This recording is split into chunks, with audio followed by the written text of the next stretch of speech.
제가 올해 강의했던 모든 곳들 중에 오늘 제일 귀한 자리에 제가 초대받아서 너무나 기쁩니다. 어떤 일을 하시고 또 어떤 고충이 있는지 제가 공부를 했습니다. 저는 그래서 선생님들의 이름을 다른 호칭으로 부르고 싶다는 생각을 했어요. 저는 심리상담가로서 한 20년 가까이 살아왔고 지금도 심리상담사 교육을 매일 하고 있지만 여러분들이야말로 삶 속에서 정말 꼭 필요한 분들께 심리상담사로서 이미 살고 계신 분들입니다. 그렇죠? 저는 제가 돈 버는 일도 하지만 교도소, 소년원, 미혼모들을 심리 상담으로 돕는 일들을 오랜 기간 동안 해오고 있고요. 최근에는 어떤 일을 또 시작했냐면 소방관님들 중에 특히 우리 삼풍백화점 무너진 지 정말 오래됐죠. 근데 그 사고 현장에서 밤낮 주야로 구조했으나 살려주세요라는 목소리를 듣고도 살리지 못했던 사람들이 지금까지도 꿈에 나온다는 거예요. 그래서 그분들 상담을 또 시작을 했고요. 또 경찰관들 중에는 자살하겠다는 사람들 구조하러 갔는데 내가 1분만 빨리 갔으면 구조했을 텐데 내가 늦게 가서 구조를 못했다, 이런 분들도 계세요. 그래서 그분들 만나서 요즘은 온라인으로 상담하면서 착한 사람들의 트라우마가 굉장히 크다는 걸 알게 되었습니다. 그리고 여러분들이 지금 이 일을 하시는 게 보통 일이 아니에요. 사실 여러분들은 최소한의 비용을 받고 사람 살리는 일을 하고 계시거든요. 그렇죠. 사실 우리가 내가 받는 비용에 비해서 내가 너무 많이 가슴을 쓰는 것 같아 라는 생각을 많이 하실 수도 있습니다. 그런데 저는 다르게 표현하고 싶습니다. 내가 정말 귀한 일, 아무나 할 수 없는 일을 내가 하고 있구나. 그리고 내가 보람 있었던 일도 한번 기록해 보시면 타인들이, 내 친구들이 죽을 때까지 느낄 수 없는 보람을 내가 느껴본 적도 아마 있으실 겁니다. 그쵸? 저도 막 자원봉사로 상담하고 이런 일을 하면서 한 번씩은 되게 힘들고 하기 싫어요. 그리고 막 제가 믿는 신을 원망하기도 해요. 내 친구들 다 행복하게 잘 살던데 나는 왜 이렇게 힘든 일을 내가 내 스스로 선택해서 하고 있는 걸까?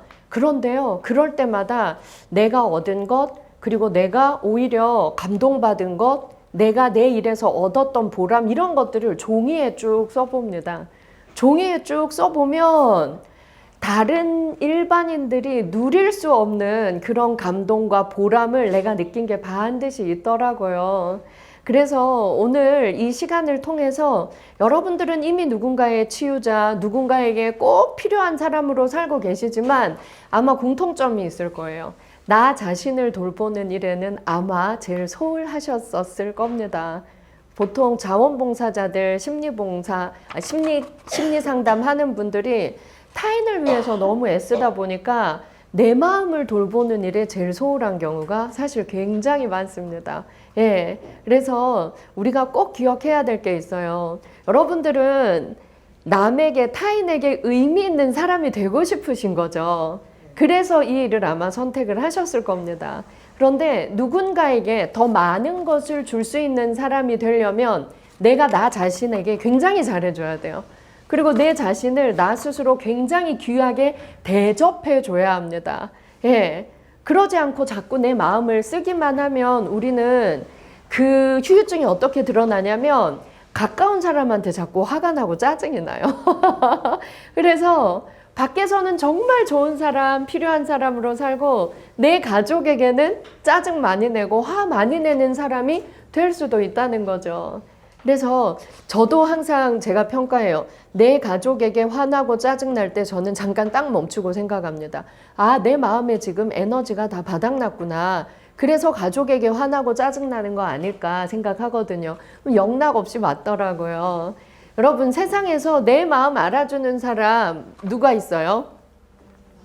정답이에요. 세상에서 내 마음 알아줄 사람은 나 자신밖에 없어요. 근데 우리는 세상에 내 마음 알아주는 사람 아무도 없어 이러고 슬퍼해요. 너무나 당연한 일에 우린 슬퍼할 때가 많아요.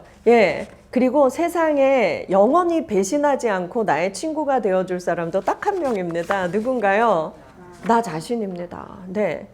자식은 나예요, 타인이에요? 예, 완벽한 타인이에요. 제 강의 제목 중에 자식은 완벽한 타인이다도 있어요. 예, 맞아요. 그래서 나에게 제일 맛있는 거 먹여주고, 예, 한 달에 한 번 정도는 내가 나에게 선물도 해주고, 저는 심리 상담사 교육할 때도 꼭 숙제를 내주고 검사까지 해요. 이번 달에는 나에게 뭘 선물해줬나? 그리고 오늘 내가 나에게 맛있는 거 뭘 대접했나? 그냥 우리가 밥을 먹어도 그냥 아유 마지못해 먹는 거야가 아니라 오늘 나는 나에게 어떤 대접을 했나. 내가 나에게 그렇게 대접을 해야 타인에게도 대접받을 수가 있더라고요. 저는 사실 우리 선생님들이 이 일을 좀 오래 해주셨으면 좋겠어요. 근데 이 일을 오래 하는 건 사실 쉽지 않아요. 왜냐하면 너무 힘든 것 여러분들도 체험을 하셨죠. 제가 여기에 선생님들이 어떤 일 때문에 힘든지 받아서 제가 쭉 봤어요. 근데 정말 눈물이 나더라고요. 이렇게 힘든 일을 할 수 있는 사람도 세상에 흔치 않아요, 여러분.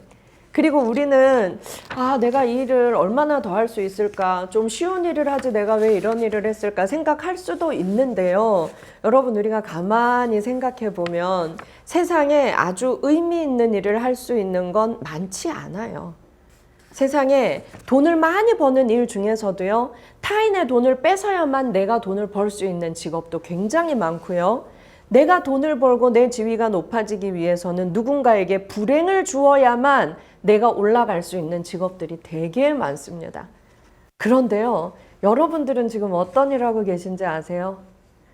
누군가의 정말 외로운 죽음을 마지막으로 발견할 수도 있는 일을 하고 계세요. 저는 이제 경찰대에 오래 있다가 이번에 한양대로 옮겼습니다. 경찰대가 너무 시골에 있어요. 그래서 너무 힘들어서 옮겼는데 경찰대에 있는 동안 그런 트라우마를 가진 경찰들 상담을 제가 많이 했습니다. 그런데 제 제자 중에 한 명이 그러는 거예요. 정말 출동을 하면 썩는 냄새가 난다 이미. 저 문을 열면 외롭게 혼자 죽은 사람이 썩어가고 있다. 그 냄새를 막 표현을 해요. 그러면서 정말 교수님 정말 돌아버릴 것 같아요. 모든 음식에서 그 냄새가 난대요. 예. 그러면서 교수님 쥐포가 10,000마리가 썩고 있는 냄새예요. 이렇게 표현한 학생도 있었고요. 음식 쓰레기를 한 1년 정도 묵힌 냄새예요. 이렇게 말한 친구도 있었어요. 근데 제가 이 일을 할 수 있냐고. 그래서 저는 어떻게 얘기했냐면 사실 트라우마라는 건요. 우리 오늘 하나 정해놓고 가요. 정말 내가 충격적인 장면을 봤어요. 근데 그 트라우마를 치료를 받는 사람들은 저한테 얘기해요. 이거 싹 좀 지워주세요. 싹 지울 수 있을까요? 없을까요? 없어요. 우리의 목표는 점점 그 크기를 줄이는 거예요. 그래서 제가 제 제자들을 안아주면서 뭐라 그랬냐면 너는 천국 갈 수밖에 없어. 너는 천국 가는 거 이미 정해졌대. 어떻게 안 해요? 왜냐하면 가장 외롭게 혼자 마지막을 맞이한 사람이 떠나는 길을 네가 발견해 준 거야. 그건 우연의 일치가 아니라 신이 정말 너밖에 없어. 네가 가서 발견해주고 좀 잘 보내줘. 신이 널 선택한 거야. 이 일은 아무나 할 수가 없어. 넌 정말 엄청난 일을 했구나. 너는 천국 간다고 하나님이 나한테 미리 어제 얘기해 줬어.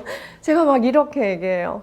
그리고 정말 혼자 사는 외로운 사람, 내가 찾아가지 않으면 그 사람은 일주일 내내 혼자 있었을, 한 달 내내 혼자 있었을 확률도 있어요. 식사하셨어요? 어디 아픈 데 없어요? 병원 가셨어요? 혈압약 다 드셨어요? 당뇨 수치 어때요? 확인해 줄 사람이 세상에 딱 한 명 나밖에 없는 사람도 있을 거예요. 그러면 그 사람에게 나는요, 그분이 입으로 표현하지 않았어도 은인일 수도 있어요. 여러분, 세상에 이렇게 누군가에게 꼭 필요한 존재가 되는 건 사실 흔치 않은 일이에요. 그리고 그게 내가 하고 있는 일 중에 하나라면 그건 정말 돈을 떠나서 귀한 일을 하고 계신 거예요. 그래서 저는 선생님들께서 나는 보통 사람 아니야. 아무나 할 수 없는 일을 하고 있어. 이런 자부심을 좀 가지셨으면 좋겠고 대접도 받으셨으면 좋겠습니다. 전 이번 강의를 의뢰받은 게 참 내가 잘했구나 생각을 한 게 생활지원사라는 정확한 명칭에 대해서 잘 몰랐어요. 이건 국가가 좀 잘못한 일인 것 같아요. 네. 정말 필요한 일이고 진짜 꼭 필요한 너무나 귀한 일을 하시는 분들인데 아직 너무 알려지지 않았던 것 같아요. 제가 앞으로 좀 많이 알릴게요. 방송에 나가거나 이럴 때도 제가 많이 알리고 주변에 이런 일 하시는 분 계시면 정말 귀한 분들이니까 대접하라고 얘기하고 싶어졌습니다. 예. 그런데 나 스스로가 내가 귀한 일을 하고 있어. 이걸 알아야 사람들한테 또 말해줄 수가 있어요. 선생님들은 그렇게 생각하고 계십니까? 네. 좋습니다. 그러면 이제 한번 시작을 해볼게요. 예. 자, 여러분. 예. 자, 고통스러운 기억. 아까 정답을 말하셨어요. 싹 지울 수는 없지만 뭐 할 수 있다? 크기는 줄일 수 있다. 우리의 목표는 뭐라고요? 크기를 줄이는 일입니다. 크기를 줄이는 일은요, 혼자 가만히 있으면 그 크기는 커져요. 예. 그래서 크기를 줄이려면 어떻게 해야 되냐면 제일 좋은 건 같은 일을 하는 동료들끼리 수다 떨기예요. 예. 두 번째는요, 정말 내 얘기를 잘 들어주는 사람에게 나 요즘 이래서 힘들어 라고 고백하는 용기예요. 예. 그리고 세 번째가요, 심리상담사와 대화하는 것입니다. 네, 그래서 그 크기를 내가 줄이기 위해서 나는 나를 잘 돌보았나? 여러분들이 돌봐야 될 첫 번째 대상은 독거노인이 아니에요. 누구죠? 나예요, 나. 예, 예. 나를 잘 돌봐서 내가 에너지가 넘쳐야 누구를 돌볼 수가 있어요. 여러분 이미 경험하셨을 거예요. 내가 너무 힘들면 진짜 예쁜 내 자식도 어때요? 귀찮아요. 근데 내가 에너지가 충만하면 어때요? 이쁜 모습이 보이고 도와주고 싶은 마음이 생기죠. 네. 자, 여러분, 우리는 일을 통해서 고통을 얻을 때도 많고 힘들 때도 참 많은 직업을 선택하신 겁니다. 네. 그런데요, 여러분, 이건 누가 말한 것이냐면요. 이 첫 번째 문장은 니체라는 철학가가 한 말입니다. 나를 죽이지 못한 고통이 나를 강하게 하리라. 그래서 여러분 어떤 트라우마를 겪거나 인생에 엄청난 큰 고통을 겪은 사람들이 훨씬 더 강하고 훨씬 더 건강한 삶을 살아가더라라는 연구 결과가 정말 많습니다. 우리도 한번 생각해 볼까요? 살면서 늘 행복한 일만 있진 않으셨죠.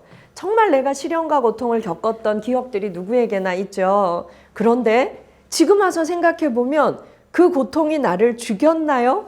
아니죠. 그 고통을 겪고도 난 살아남았어요. 그리고 난 분명히 이전보다 더 강해져 있어요. 그래서 니체는요, 고통이라는 걸 나쁘게 보지 않았어요. 날 죽이지 못한 고통이 우리를 더 강하게 만든다라고 항상 말을 했고요. 자, 이건요, 도스토옙스키라는 세계적인 소설가가 한 말입니다. 도스토옙스키는 너무나 힘든 삶을 살았어요. 근데 엄청난 소설을 많이 썼죠. 왜 그렇게 글을 많이 썼나요? 라고 물었더니 내가 가장 견딜 수 없는 것은 내가 겪은 고통이 의미 없어지는 거였기 때문에 나는 계속 그걸 일기 쓰듯이 썼다라고 말합니다. 자, 여러분, 저는요, 선생님들께서 막 수첩도 막 많이 이미 준비가 되어 있네요. 여러분 꼭 일기 쓰세요. 매일 안 써도 돼요. 근데 내가 기쁜 일이 있어도 기록하지만 내가 너무 힘든 일이 있었을 때도 여러분 기록하세요. 왜냐면요, 여러분, 우리가 마음이 너무 힘들 때 머리로만 생각하고 나면 그게 계속 우울로 남아있어요. 그런데 내가 너무 힘들고 고통스러울 때 그걸 기록하면요, 더 괴로울 것 같죠? 이거 잊어버려야지, 이걸 뭘 써? 이런 생각이 들죠? 뇌는 그렇지 않아요. 우리의 뇌는 어떠냐면요, 글씨로 쓸 때 우리의 좌뇌가 움직입니다. 우리의 좌뇌는 뭐냐면 이성을 움직이는 거예요. 그래서 나 이래서 너무 힘들었고 일이 그만두고 싶을 때는 이래서 그만두고 싶고 이렇게 다 쓰는 거예요. 그러면 그것이 어때요? 문자로 내 눈에 보이죠. 그러면 이 좌뇌의 이성이 움직이기 시작하는 겁니다. 그래도 너는 보람 있는 일을 하고 있어. 참 잘 버티고 있구나. 좀 더 힘내보자. 이런 생각을 좌뇌가 글로 쓰면 더 빨리 적극적으로 해낼 수 있다는 겁니다. 그래서 내가 겪는 고통에서도 의미를 뭐하자? 기록하자. 충분히 의미 있다. 이런 말들을 하고 있네요. 내가 하는 일 얼마나 의미 있는 일인가. 내 고통에 의미를 부여하는 일. 트라우마 치료에 가장 효과적입니다. 제가 하는 심리치료는 로고테라피라는 심리치료입니다. 로고테라피는 의미치료라는 말인데요. 이 의미치료가 뭐냐면 내 삶에서 의미를 발견하면서 나의 고통을 치료하는 거예요. 이 의미치료가 어디에서 탄생한 줄 아십니까? 이 의미치료는 2차 세계대전 때 유태인들이 다 죽음의 수용소에 끌려가죠. 굶어 죽고, 그리고 가스실에서 죽고, 해부학당에서 죽고, 예. 죽음의 수용소에서 탄생한 심리치료입니다. 굉장히 건강한 사람인데 어느 날 보니까 죽었더래요. 그래서 왜 죽었나 봤더니 미래에 대한 기대가 하나도 없고, 나 언제 가스실에 끌려가서 죽을 줄 모르는데 그냥 오늘 죽어버릴래. 자살하는 사람들. 이런 사람들이 많더래요. 그래서 유태인 의사 빅터 플랭클이라는 사람이 온 가족이 다 끌려갔어요. 온 가족이 다 끌려갔는데 아내도 부모님도 형도 전부 그 안에서 다 죽습니다. 근데 이 사람 혼자 살아남았어요. 근데 그 사람이 뭘 하기로 결심했냐면 정말 연약해 보이고 병에 걸리고 곧 죽을 것 같은 사람도 아니야, 내 인생은 의미 있었어. 자기 인생에 대해서 막 일기를 쓰고 나 살아서 나갈 거야. 살아서 나가서 나는 반드시 의미 있는 삶을 살고 죽을 거야. 미래에 대해서 기대하고 자기 인생의 의미를 계속 발견하려고 애쓰는 사람은 계속 살아남더래요. 그래서 이걸 심리치료로 만들어야겠다. 그래서 매일매일 그 죽음의 수용소 안에서 뭘 실시하냐면 의미치료를 실시합니다. 하루하루의 삶에서 의미를 발견하는 거예요. 나 오늘 잘 살았어. 나 오늘 이거 감사해. 나 오늘 나한테 이거 칭찬해. 이거예요. 여러분, 그래서 로고테라피는 내가 나를 스스로 치료하는 심리학입니다. 오늘 짧은 시간이지만 제가 다 알려드릴게요. 오늘부터 스스로 하시면 돼요. 네. 자, 독거노인을 돌보는 일, 아무나 할 수 있는 일이 아닙니다. 나로 인해 그 어르신은 덜 외로웠을 겁니다. 누군가의 삶의 온기와 위로를 전해주는 삶은 흔치 않습니다. 나 자신에게 말해주세요. 자, 우리 소리내어 읽을까요? 보이세요? 예, 시작. 수고했어. 고생했어. 나니까 사명감을 가지고 이 일을 계속할 수 있는 거야. 네. 지금 기분이 어떠세요? 예, 이거 매일 하셔야 돼요. 그리고 여러분 하루에 5시간 일하시죠. 여러분, 누군가는 그 시간이 짧다고 할 수 있어요. 그런데 여러분들은 일반인이 일하는 거에 한 5일 일하는 것처럼 에너지를 쓰는 겁니다. 왠지 아세요? 제가 알아요. 저도 심리상담 하루에 5시간 하잖아요. 그 다음날 정말 막 온몸이 아프고 드러누워서 못 일어나는 일도 있어요. 이게 누군가를 돌보는 일이잖아요. 마음을 쓰는 일이고 얘기를 끝도 없이 들어줘야 되는 일이잖아요. 여러분, 말을 많이 하는 게 에너지가 빠질까요? 계속 많이 들어주는 게, 특히 힘든 일 많이 들어주는 게 에너지가 빠질까요? 듣는 게 세상에서 제일 힘든 거예요. 심리상담 비용 비싸요. 그래서 왜일까요? 사람들이 그래요. 1시간 상담하는데 사기꾼들이야. 심리상담 비용 너무 비싸. 이런 말 하는 사람들이 있어요. 근데 저는 더 비싸야 돼요. 이래요. 왠 줄 아세요? 남의 고통스러운 얘기를 계속 공감하고 들어주고 하는 일은 진짜 힘든 일이거든요. 여러분들은 5시간 동안 그 일을 사실 하시는 겁니다. 아무나 할 수 없고, 이건 저는 여러분들이 큰 사명감을 갖고 있기 때문에 할 수 있다고 생각합니다. 내가 돌보는 노인분께 고맙다는 인사를 한 번이라도 받아보신 분 손 들어보실까요? 그쵸? 맨날 들으세요? 세상에. 자식보다 낫다 그래요. 자식보다 낫다 그러고 너무 고맙대요. 바로 이거. 아침마다 힐링을 준대요. 제가 선생님은요, 어디 가서 100만 원 내도 그런 소리를 계속 들을 수가 없어요. 제가 그 소리 듣게끔 열심히 해요. 그러면 돈 받고 그런 소리를 매일 들으시네요? 그렇죠. 저도 생활지원사 하고 싶어요. 돈을 받고 그 소리를 맨날 들어요. 네. 이건요, 여러분, 이런 직업이 없어요, 사실. 여러분, 제 친구들은 진짜 머리도 좋고 돈 잘 버는 친구들 많아요. 그런데 누군가의 희생이 있어야만 그 돈을 벌고 그 명예를 누리는 일을 하고 있는 부자들은 너무 많아요. 예. 근데 여러분들은, 내가 적지만 돈을 받고 가서 내가 해주면 자식보다 낫다. 그런 극찬이 어디 있어요? 그리고 너무 행복하다. 이런 말씀을 해주신다는 그런 것들을 일기에 기록하세요. 예, 맞아요. 힘이 나요. 선생님 강의 좀 하셔야겠다. 다음 강사 정해졌어요? 그리고 저는 이런 것도 되게 필요하다고 생각해요. 선생님들이 이런 진짜 보람 있고 정말 감사했던 일을 잘 기록해 놓으시고 후배 생활 지원사들이 지칠 때마다 선배가 이런 얘기를 해줄 때 전문가보다 훨씬 치유의 효과가 큽니다. 예. 그래서 저는 이제 우리 교도소 소년원에 자원봉사 하시는 분들 모아놓고 한 명씩 돌아가면서 보람 있었던 것만 얘기하기, 이런 심리치료를 많이 해요. 전문가 다 빠져 이러고 전문가 다 필요 없어. 그리고 서로 보람 있고 감사했던 기억만 돌아가면서 계속 얘기해도 처음엔 이제 못하겠어요 하고 왔다가 마지막에 너무 행복하다고 막 울고 있어요. 그래서 우리끼리도 그런 기회들이 좀 앞으로 많아지면 좋겠습니다. 우리 한 번 더 읽고 그 다음 넘어가요. 자, 수고했어부터 시작. 수고했어, 고생했어, 나니까 사명감을 가지고 이 일을 계속할 수 있는 거야. 맞습니다. 네. 인간은 언제나 죽음과 함께하고 있다. 죽음을 외면하지 말고 항상 죽음은 자기의 것이라는 사실을 인지하면서 살아가야 한다. 사실 저희 심리상담가들이 늘 받는 교육 중에 하나는 죽음 교육입니다.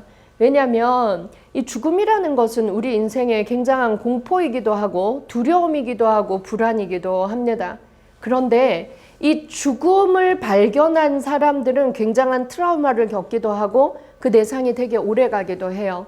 그래서 내가 죽음과 좀 가까이 있는 직업일수록 죽음에 대해 제대로 알고 있어야 합니다. 호스피스 하는 사람들, 예, 이야기 들어보셨죠? 그분들은 하루에 죽음을 최소 한 번, 두 번을 맞이하기도 하고 늘 사람을 보내는 일을 하시는 분들이죠. 그런데 죽음에 대한 개념이 다르기 때문에 늘 즐겁게 보람 느끼면서 그 죽음을 늘 함께 살아가고 있는 거예요. 자, 우리 언젠가 죽습니다. 모두가 다 죽죠. 예, 우리가 살아간다라는 말은 매일 죽음에 다가간다는 말과 일치합니다. 그래서 여러분, 죽는 얘기 하지 마. 나는 죽는 거 생각 안 할 거야. 이런 사람들일수록 인생을 게으르게 살아가고 있었어요. 끝이 있다는 걸 생각지 않으니까. 그런데 내가 내일 죽을 수도 있고 오늘 죽을 수도 있어. 50년 후에 죽을 수도 있지만 오늘 죽을 수도 있지. 죽음을 매일 생각하는 사람들이 훨씬 더 열심히 살아가고 있었어요. 왜냐하면 하루하루가 너무 귀한 거죠. 그리고 누군가 죽음과 가까이 있는 사람을 봤을 때 저분이 조금이라도 행복을 느끼고 가셨으면 좋겠다. 저분이 조금만 더 마음의 아픔을 덜어놓고 갔으면 좋겠다. 도와주고 싶은 마음이 생겼다고 합니다. 인간은 모두 죽는다. 자신이 죽는다는 사실을 알면서 죽는 존재라는 점에서 우리는 동물과 다릅니다. 때문에 인간은 의미를 추구하죠. 죽음에 대한 자각을 통해 삶을 더욱 의미 있고 가치 있게 살 수 있기 때문입니다. 그래서 이렇게 생각하셔도 좋아요. 나는 죽음 가까이에 계신 분들을 돌보는 일, 그리고 그분이 돌아가시기 전에 나처럼 좋은 사람을 만났다는 것, 얼마나 행복하실까. 나 스스로 이렇게 생각을 하는 거죠. 저는 사형수를 상담하는 일도 오랫동안 했습니다. 그 사람들은 어때요? 죽음이 결정난. 죽음이 결정난. 그것도 나의 의지에 의해서가 아니라. 그런데요, 여러분, 그분들에게도 인생의 의미를 찾고 남은 하루를 살아도 제대로 의미 있게 살자라는 교육을 해보면 사람은 변하더라고요.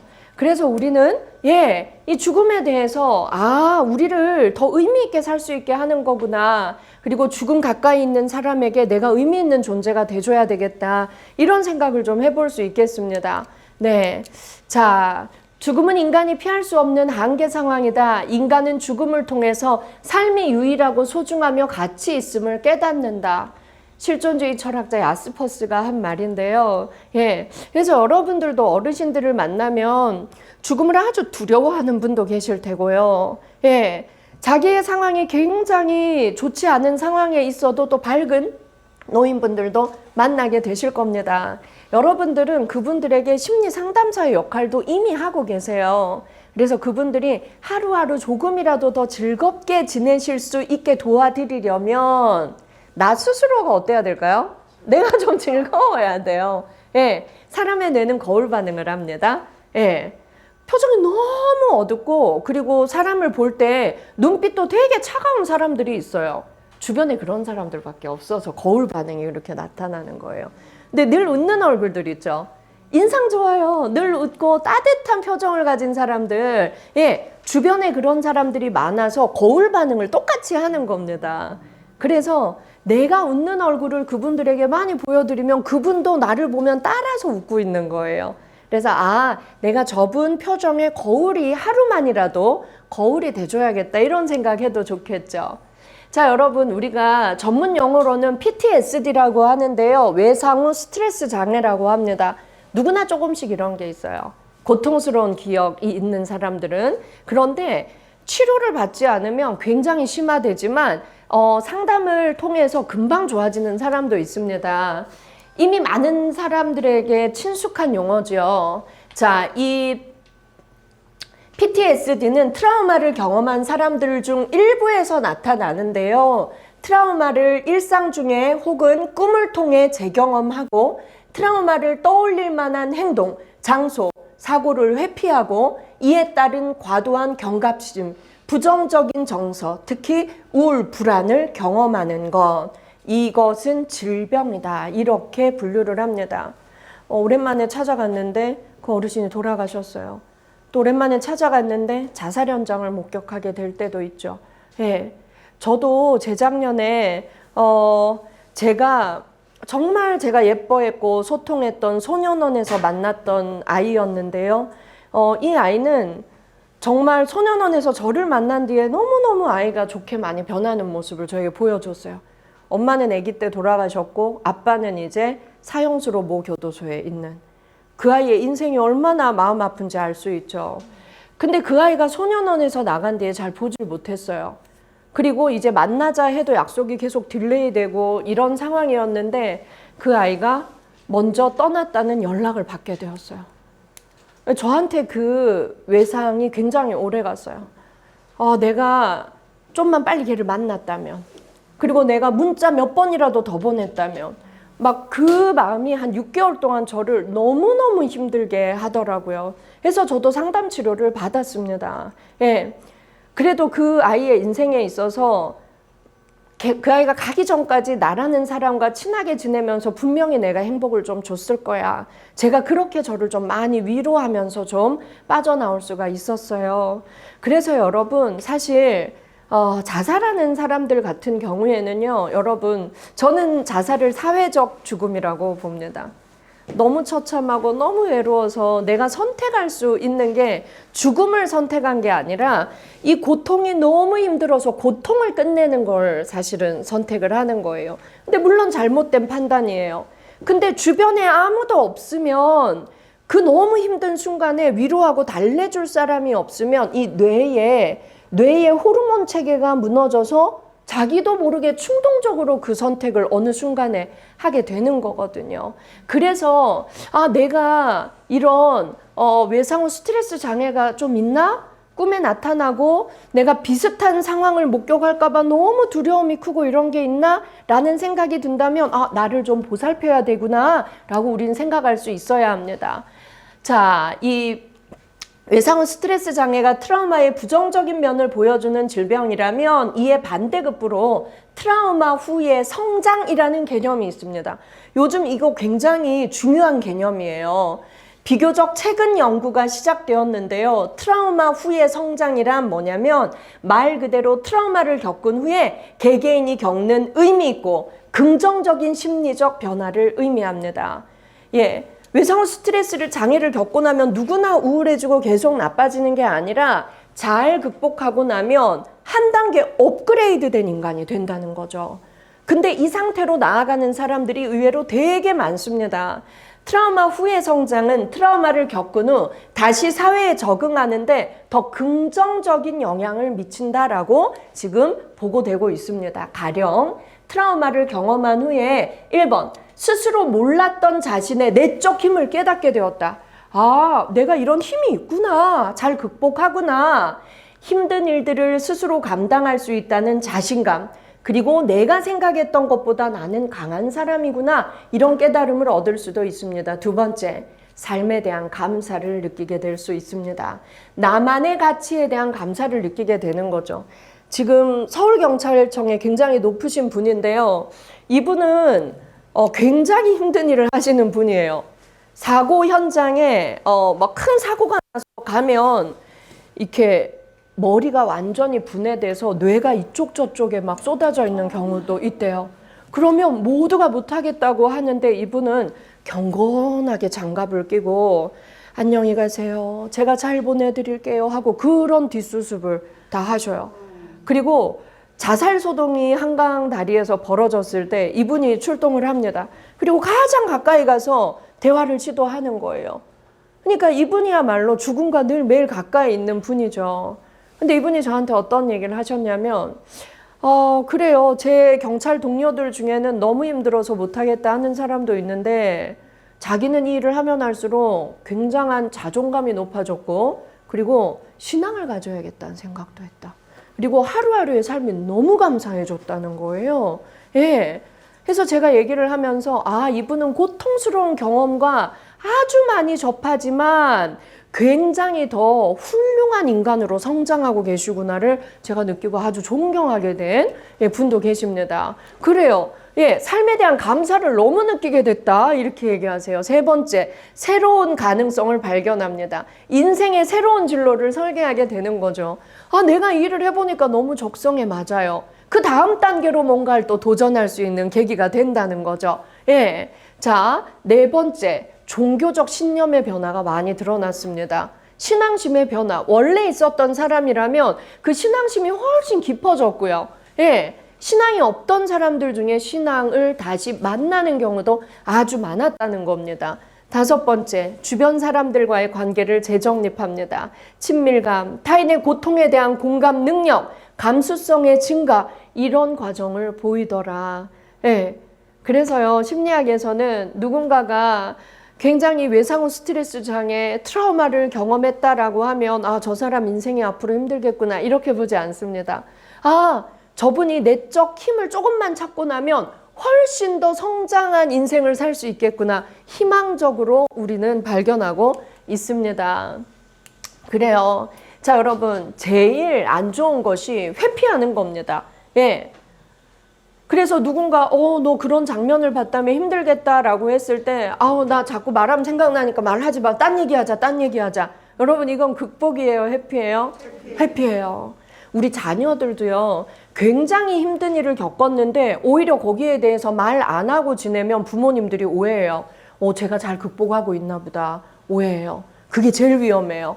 그런데 오히려 거기에 대해서 자꾸 얘기를 하는 사람이 훨씬 건강한 거예요. 왜냐하면 나 이거 해소하고 싶어, 극복하고 싶어 라는 표현이거든요. 그래서 여러분, 자, 어떤 트라우마, 고통, 상처를 떠올리는 기억, 감정, 사고, 외적인 자극을 회피하는 게 제일 위험합니다. 이와 같은 회피는 일시적으로 부정적 감정은 완화할 수 있어요. 잠깐 그냥 덮어두는 거예요.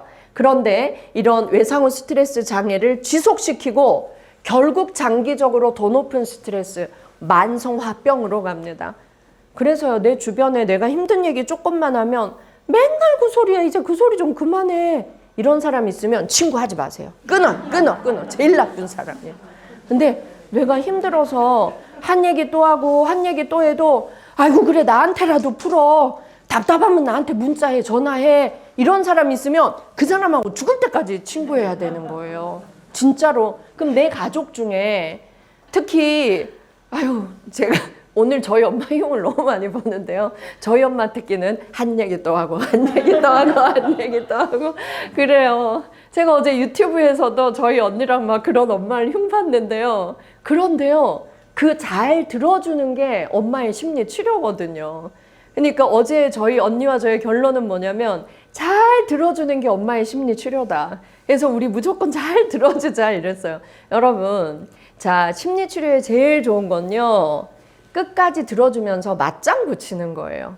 심리 상담사가 하는 게 답 주는 게 아닙니다. 뭐냐면 듣고 맞장구 치는 거예요. 계속. 예. 그래서 2인증이라는 말이 있는데요. 2인증이 뭐냐면 극심한 마음의 고통을 가진 사람한테 제일 좋은 치료는 그 사람 혀를 풀어주라는 거예요. 혀를 풀어야 마음이 풀린다라는 말입니다. 그래서 여러분도 마음에 힘든 일이 있고 스트레스가 너무 강할 때는요, 잘 들어줄 사람 한 명 정해서 전부 다 말해야 돼요. 혀를 완전히 풀어야 돼요. 그럼 그게 치유의 시작이라는 거죠.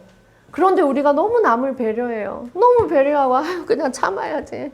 그냥 삭혀야지. 여러분 그거 아세요? 전 세계의 단어 중에 감정을 삭힌다, 마음을 삭힌다라는 단어 대한민국밖에 없어요.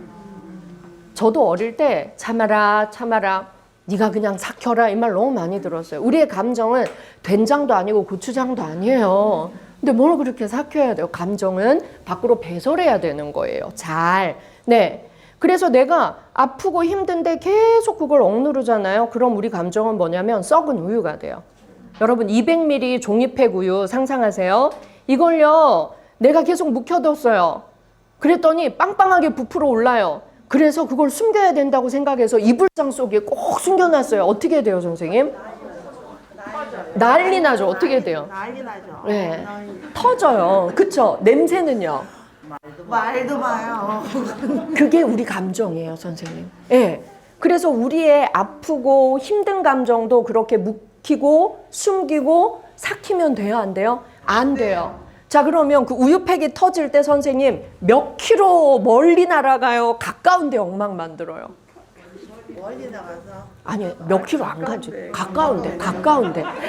그래서 여러분, 내가 밖에서 받은 상처, 괴로움, 힘듦 이런 거를 잘 해소하지 못하면 가까운 내 가족, 내 자식한테 앞으로 제일 많이 한대요. 그리고 남편한테. 예. 그래서 여러분 내 마음에 상처를 묵히면요 썩은 우유가 돼서 터져서 내 가족들한테 그걸 다 덮어 씌우게 되는 거예요. 근데 여러분 우리가 왜 살고 왜 밖에서 일하고 왜 하죠? 나랑 내 가족이 잘 살려고. 근데 주객전도가 되는 거죠. 그래서 여러분 어떻게 하자고요?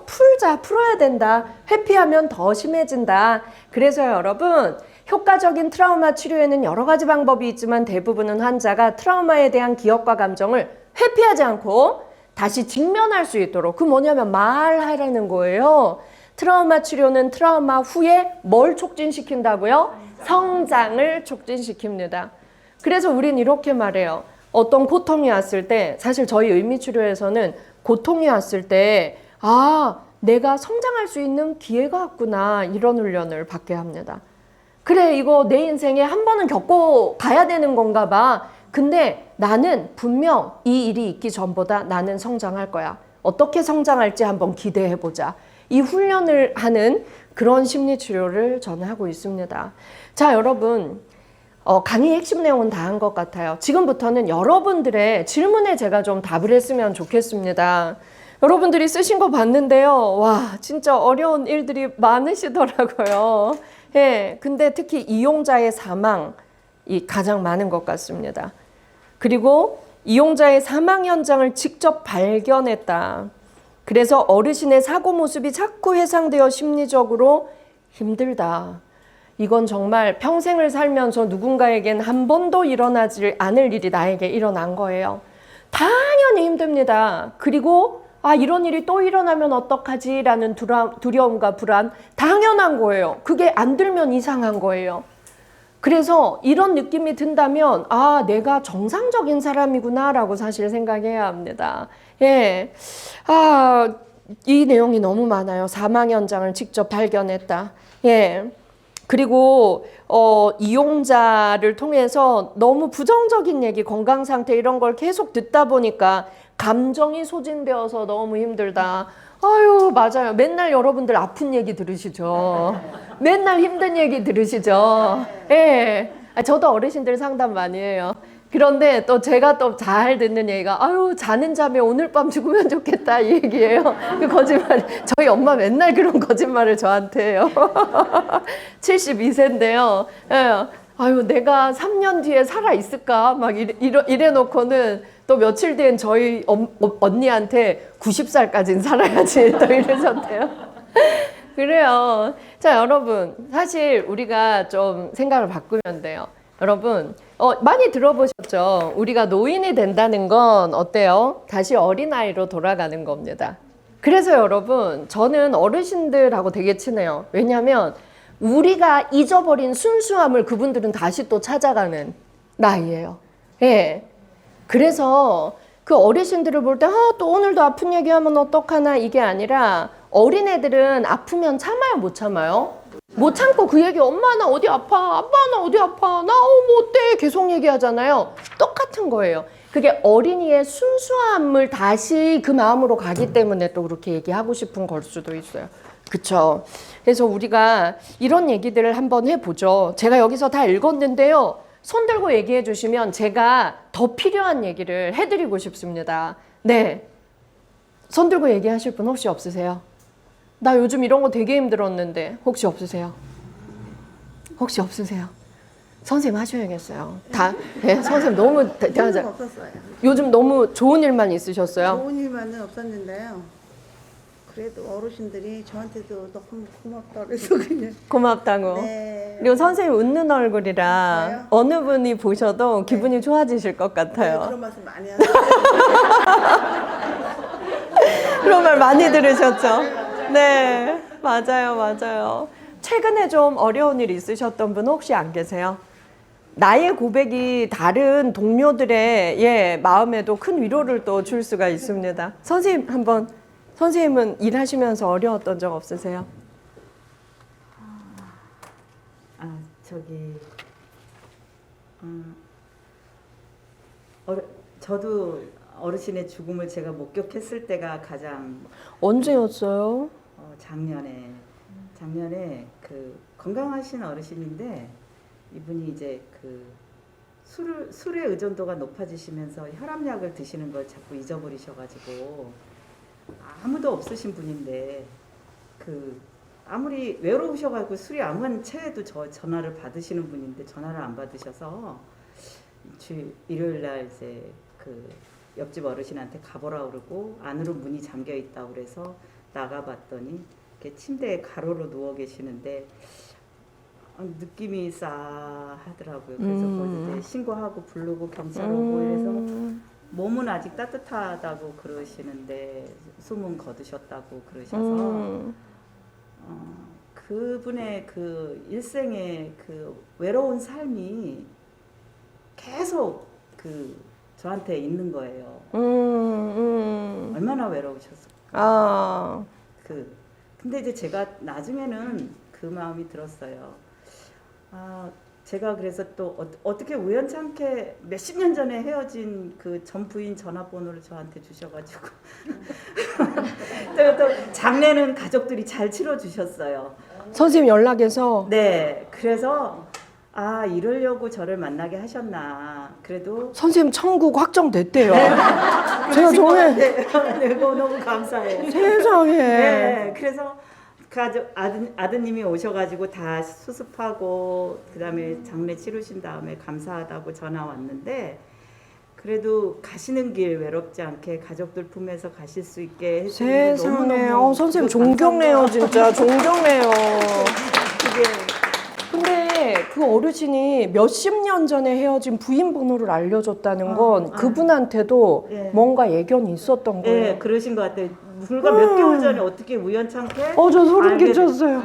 그래서 제가 그러니까요. 부인하고 한번 통화하고 혹시 어르신한테 병고가 생기면 연락드려도 되겠습니까 했더니 그러시라고 그래서 제가 갖고 세상에. 있었는데 그런 일이 생겼어요. 그거 보세요. 나이도 너무 젊으시고 그래서 너무 진짜 이런 사례들이 사실 우리에게 너무나 중요합니다. 선생님 저희 로고테라피 심리학에서는요 2명도 필요 없다. 내가 살면서 한 사람에게만 의미 있는 존재가 되면 그 인생은 성공한 인생이다. 이렇게 말해요. 딱 한 사람만 있으면 그 딱 한 사람한테 의미 있는 존재 되기가 어렵다는 거죠. 근데 선생님 이미 천국에 확정났어요. 그분이 선생님 보세요. 네. 선생님이 그렇게 발견하지 않으셨으면 네. 정말 부패할 대로 부패해서 맞아요. 발견되었을 네, 수도 네, 있어요. 네. 그러면 마지막 가족들한테 그 모습 보여줘야 되는 거죠. 근데 가족이 모르실 수도 있었어요. 그럼요. 근데 이제 그렇게 해서 다 하고 어르신이 이제 술에 너무 취해서 사시니까 집이 막 엉망진창이고 막 바퀴벌레 속에서 사시고 그랬는데 아드님이 업체에 불러서 깨끗이 정리를 해주신 바람에 맞아요. 동네에서 가시고 나서 칭찬받으신. 세상에 선생님은 여러 사람을 네, 행복하게 그래서 했어요. 너무 보세요. 그 감사했어요. 어르신의 마지막을 선생님이 수습해 주셨죠. 자식들은 만약에 이걸 몰랐다면, 나중에 이 소식을 알았다면 마음이 어땠을까요? 그 엄청난 죄책감이 평생의 트라우마가 됩니다. 그 자식들한테 그 죄책감이 생기는 일을 또 예방해 주셨어요. 그리고 이웃들에게 어때요? 또 아우 잘했다라는 칭찬 받으셨죠. 선생님은 그 뒤에 마음이 힘들었던 건 너무 착해서 그런 거예요. 제가 아는 분 중에 원래 그 일을 했던 게 아닌데 그런 사망 사고가 일어난 집엔 정말 악취와 이런 것 때문에 아무나 청소를 못 한대요. 그런데 그 청소하는 일을 뒤늦게 시작한 제 지인이 있어요. 그런데 그 일을 하면서 인생이 바뀐 거예요. 그 일을 하면서 인생에 진짜 감사하게 됐고, 그리고 정말 나의 삶이 얼마나 행복한지 알게 됐고, 이제 그런 집에 청소를 하러 들어가면 그 영혼을 위해 깊게 기도한대요. 그리고 이 현장에 내가 와서 수습할 수 있게 해줘서 감사하다는 마음이 든대요. 그건 정말 아무나 할 수 없는 귀한 일이기 때문에 선생님 정말 제가 존경합니다. 너무 잘하셨어요. 예. 더욱더 제 일에 대한 자부심과 이런 얘기가 중요해요. 잘 찍으세요. 이쁘게 잘 찍어. 제 일에 대한 자부심과 그다음에 정말 이 일이 생활지원사의 이 일이 혼자 사시는 어르신들한테 너무나 귀한 일이구나라는 거를 더 느끼게 됐어요. 맞아요, 그래서 맞아요. 더 그 다음부터도 더 어르신들한테 신경을 더 쓰게 되거든요. 맞아요. 조금 이렇게 가족이 없는 어르신들은 더 한 번이라도 더 신경을 쓰게 되고, 혹시 연락이 닿지 않으면 어찌됐든 간에 제가 뭐 방법을 취해서라도 연락을 취하든지 아니면 찾아가든지 꼭 그러고 그냥 넘어가는 법이 없어졌어요. 세상에. 아유, 진짜 너무나 대단하십니다. 일기도 쓰시고 이런 얘기 후배들한테도 앞으로 많이 알려주시면 아유, 두 번째 강사 정해졌습니다. 기록. 돌아가면서 하면 너무 좋겠네요. 자, 또 나도 이런 일이 있었는데 이 얘기 한번 해보실 분 혹시 안 계세요? 네. 간절히 지금 쳐다보고 계세요. 왜 안 하냐고. 저는 특별한 게는 없는데 지금 94살 되신 어르신이 중점 어르신인데 그래도 당신이 스스로 끌려 잡수시고 뭐 다 하세요. 오, 대단하시네요. 네, 엊그저께 이러시더라고요. 근데 해가 바뀌면 또 생활지원사가 바뀌는데 안 바뀌었으면 좋겠다 이러시면서 제가 좀 머리 좀 잘라드리고 미장 가기 힘드시니까 그랬더니 너무 그게 좋다고 고맙다고 그러시면서 앞으로 꼭 3년만 더 사시고 싶대요. 다른 욕심 없는데 앞으로 3년만 더 사시고 싶대요. 지금 문득 선생님 강의 들으면서 90이 넘으신 분도 3년이라는 미래를 바라보시는구나 하는 게 생각이 나서 그 말씀을 갑자기 마이크 해주시니까 아유, 또 울려고 하셔. 세상에, 아마 그런 마음이 없으셨어도 선생님을 만나고 내가 3년만 더 살고 싶다는 생각이 드셨을 수도 있을 거예요. 맞아요. 선생님으로 인해서 맞아요. 정말 귀한 일을 하신 거예요. 아, 참. 선생님께도 한번 들어보고 싶어요. 선생님은 이 일을 얼마나 하셨어요? 저는 지금 4년 오래 하셨네요. 저는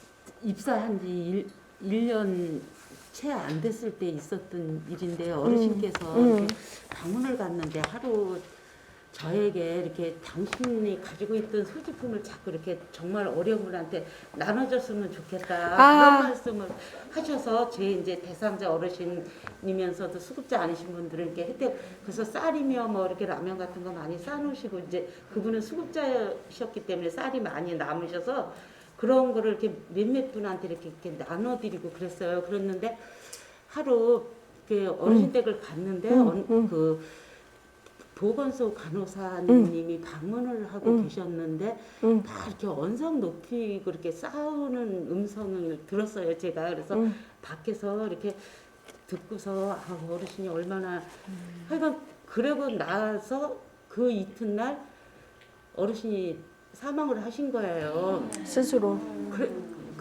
근데 이제 그 스스로 그렇게는 판단은 안 된 것 같은데 제가 경찰서 가서 그 조서하고 그럴 때 제가 아. 맨 마지막에 통화도 했고 제가 다 이렇게 했기 때문에 그 상황은 보지는 않았지만 그러고 나서 이제 제가 많은 것을 정말 그러셨겠어요.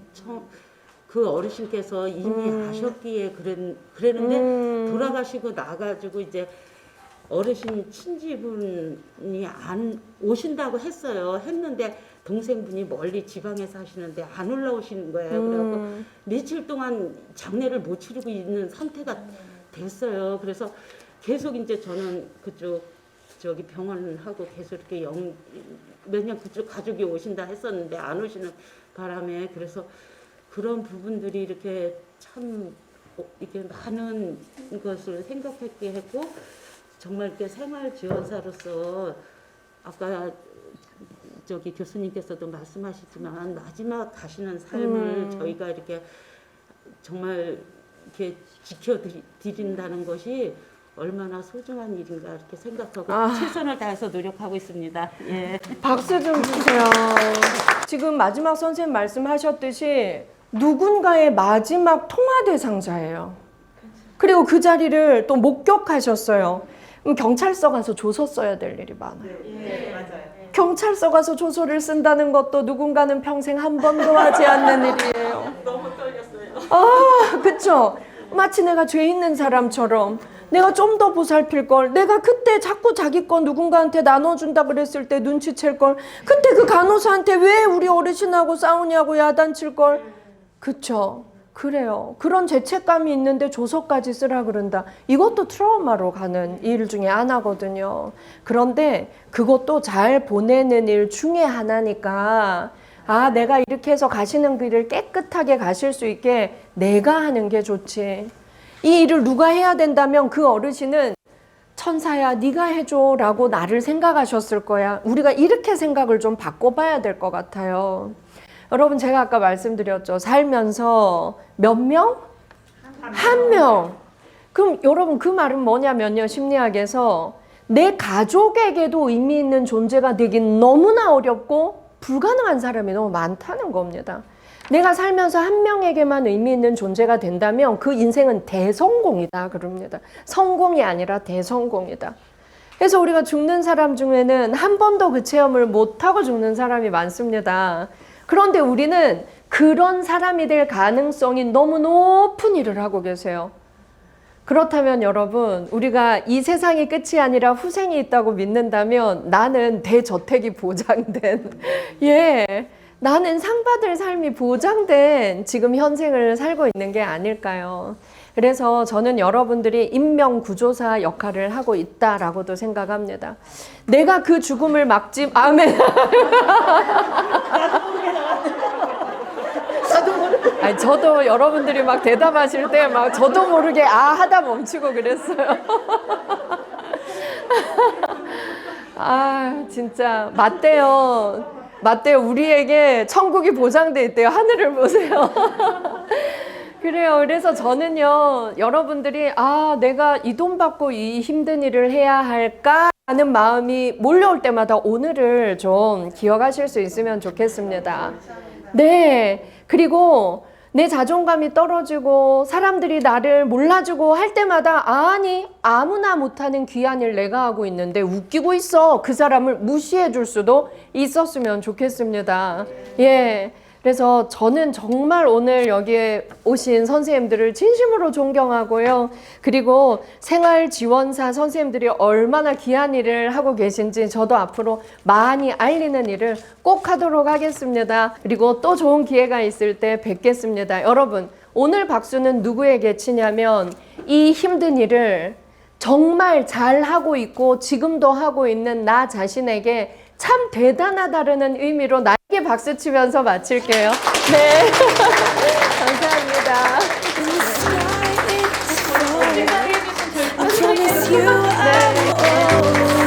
No turning back. And every day, every moment, and every breath you take